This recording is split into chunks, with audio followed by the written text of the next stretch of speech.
אני הייתי סינדרלה קטנה. גידלתי את כל האחים שלי. יותר לא הלכתי לבית הספר מאשר הלכתי. אמא שלי הייתה או לפני לידה, או אחרי לידה, או בין הלידות.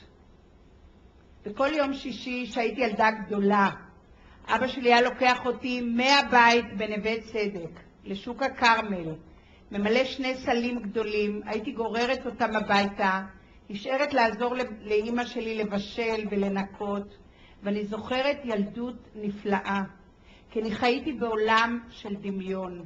כשסחבתי את הסלים זה היה תפקיד בהצגה, מול העיניים אני ראיתי קהל. כשניקיתי את הבית הייתי סינדרלה. בגיל 10 אני כבר סיידתי את הבית. אני זוכרת חורים בידיים מהסיד, כאב לי הגב, אבל זה היה תפקיד, אני הייתי תום סויר. וככה עברתי מתפקיד לתפקיד, שכל הקושי בחיים אני עוברת כאילו זה תפקיד בהצגה.